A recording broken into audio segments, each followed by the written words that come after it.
मित्रांनो, छत्रपती संभाजी महाराज हे छत्रपती शिवाजी महाराज आणि महाराणी सईबाई यांचे थोरले चिरंजीव आणि मराठा साम्राज्याचे दुसरे छत्रपती होते। मित्रांनो, छत्रपती संभाजी महाराजांचा जन्म 14 मे 1657 रोजी किल्ले पुरंदर येथे झाला। राजपुत्र असल्यामुळे रणांगणावरील मोहिमा आणि राजकारणातील डावपेच यांचे बाळकडू त्यांना लहानपणापासूनच मिळाले। मित्रांनो, संभाजी महाराजांच्या आई महाराणी सईबाई यांचे निधन महाराज लहान असतानाच झाले होते।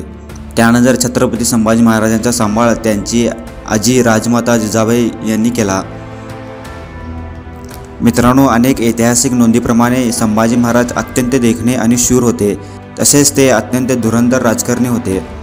राजकारणातील बारकावे त्यांनी भराभर आत्मसात केले होते। मुघल दरबारातील घडामोडी आणि राजकारण त्यांना लहान वयातच कळले होते। म्हणून छत्रपती श्री शिवाजी महाराजांनी त्यांना आग्रा भेटीच्या वेळीस त्यांना सोबत नेले होते।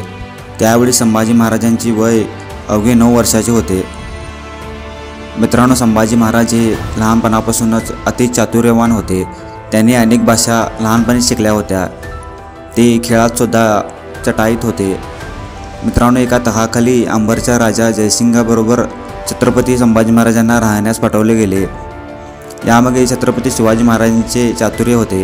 मित्रांनो, संभाजी महाराजांना मुघल आणि राजपूत यांचे राजकीय डाव आणि आखणी समजावी असा हेतू छत्रपती शिवाजी महाराजांचा होता। मित्रांनो, वयाच्या 14व्या वर्षी छत्रपती श्री संभाजी महाराजांनी संस्कृत भाषेत बुद्धभूषण हा ग्रंथ लिहिला।